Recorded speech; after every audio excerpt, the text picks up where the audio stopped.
come dicevo, che da essere confortati già dal fatto che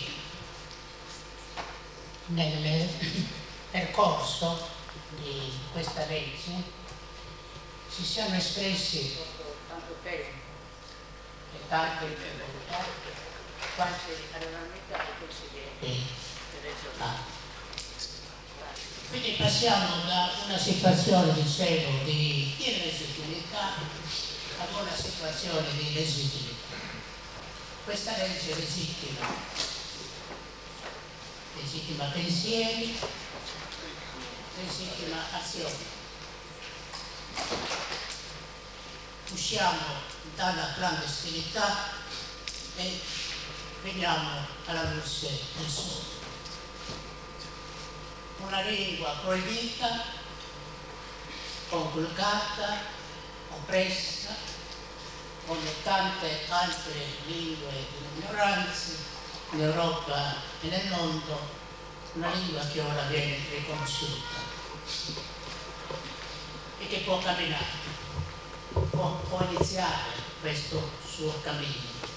Un cammino, diciamolo subito, con molto realismo, che non sarà facile, anzi sarà difficile.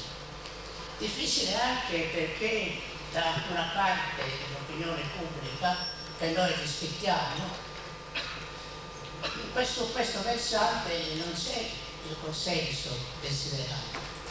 Però riteniamo che se noi confrontiamo l'oggi con una ventina di anni fa, quando la battaglia per la lingua è stata mossa, la situazione è oggi molto migliorata. 20 anni fa non si entrava nelle scuole, oggi le scuole ci chiamano per parlare di lingua e di cultura sacra. Una legge che, oltre a legittimare pensieri e azioni sulla lingua e la cultura sacra, sulla possibilità di usare, sia pure sperimentalmente, la lingua sarda nelle scuole e altrove, questa lingua è autorizzata anche a veicolare tra i cittadini e le istituzioni. È possibile oggi, per questa lingua, chiedere alle istituzioni regionali, provinciali, comunali, fare un'istanza e avere anche una risposta in questa istanza. Interessante è questa legge sulla lingua della cultura sarda, sulla difesa della lingua sarda, sulla valorizzazione della lingua sarda, aggiungiamo sulla promozione della lingua sarda e che c'è una dichiarazione concettuale, diciamo filosofica, no? E politica allo stesso tempo, importante. Perché la legge riconosce, pare dignità alla lingua sarda e alla lingua italiana e aggiunge che lingua e cultura sarda sono componenti fondamentali dell'identità sarda, riconoscendo questi beni preziosi come elementi fondamentali dell'identità sarda, significa che riconosce anche questa lingua e questa cultura come elementi di coesione della cultura sarda, di unione del popolo sardo, aggiunge di questo popolo sardo che da un popolo diviso oggi aspira ad essere un popolo unito in quanto popolo nazione, è un cosa molto importante. Questi sono fattori positivi, fondanti di partenza, e poi ci sono anche le difficoltà.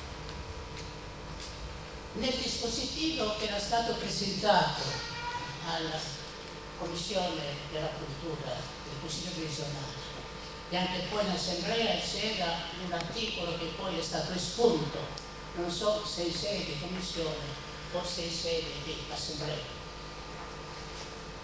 ed è questo. Mentre per gli altri settori della cultura e della lingua, per i quali sono previste dalla legge delle provvidenze, i settori o i sistemi, il sistema museale, il sistema monumentale, il sistema delle tradizioni popolari, la legge si imposta e il lavoro si imposterà su strutture esistenti, le sovrintendenze, gli archivi, le sovrintendenze ai beni culturali, monumentali, archeologici, l'istituto regionale etnografico dell'Unico per quanto riguarda la tradizione popolare. Sulla lingua non c'è un sistema, non c'è una struttura su cui appoggiarsi. Un articolo del dispositivo presentato è stato invece espunto, non so se in sede di commissione o se in sede di assemblea, ed era quello sulla necessità, ripeto, necessità di un'accademia della lingua sarda.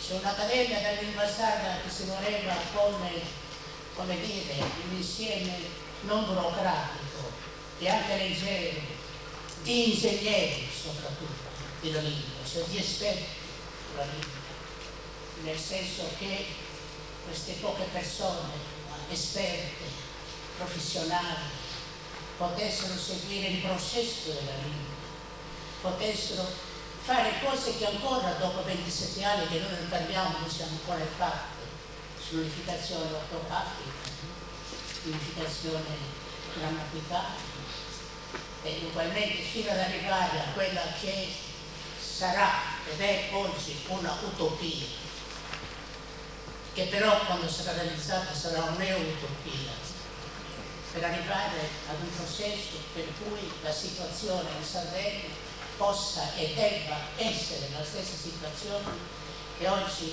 si è verificata nel paese catalano, cioè che si passi a una situazione di una lingua unificata. Si vedranno poi le strutture come questa lingua si può unificare, per cui veramente si possa dappertutto insegnare, dappertutto usare, perché simultaneamente ad un livello diverso dalle varianti di oggi, questa che noi chiamiamo oggi lingua sarda, e che è una lingua che si manifesta attraverso diverse varietà e attraverso dialetti del sardo. Altra cosa da dire, perché queste cose noi dobbiamo oggi cominciare a dirsi, perché ripeto, la situazione non è così felice come si può pensare, così ottimistica come si può pensare, e che oggi nella scuola questa lingua potrà essere soltanto sperimentata, si potranno fare soltanto esperienze di lingua sarda e le esperienze di cultura sarda in tutti i settori di quella che è la cultura sarda.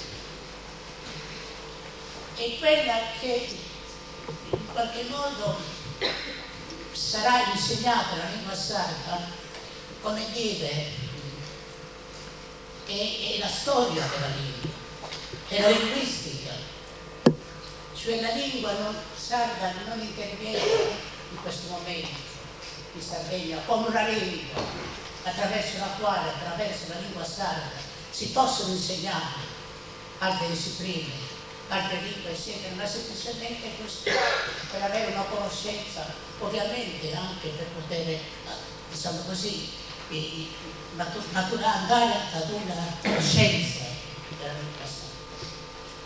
E così ugualmente anche in altri settori, ovviamente non abbiamo quella soddisfazione che noi avremmo desiderato, quella soddisfazione di un uso completo della lingua sarda e della cultura sarda della sua interezza che noi 30 anni fa con un amico Sisi Tommaso noi desideravamo di questa lingua, che diventasse una lingua nazionale, di questa lingua che potesse avere un'espressione di tutta la stagione, così come è il catalano. E quel catalano che all'inizio di questo secolo si trovava nella situazione di oggi in Sardegna, il catalano oggi è maturato a lingua nazionale della Catalogna, la prima lingua che si insegna in Catalogna, la seconda è quella di castigare. Dico, questa situazione oggi non esiste. L'utopia è, dico l'utopia che è neutopia, adesso è la bella utopia, quella realizzata, che potrà realizzarsi chissà quando. Perché noi, o io perlomeno, che sono vecchio e che ti batto veramente, pur essendo vecchio, affiliamo soprattutto alle nuove generazioni, questo problema delle nuove generazioni.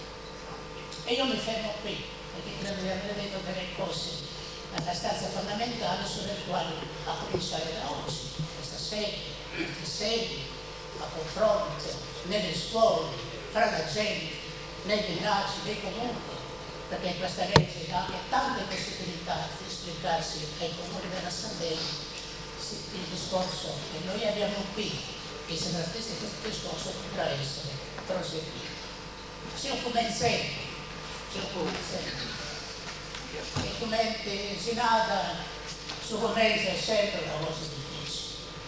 E però, si metti non si vede su, chissà virtù per un mano questa speranza.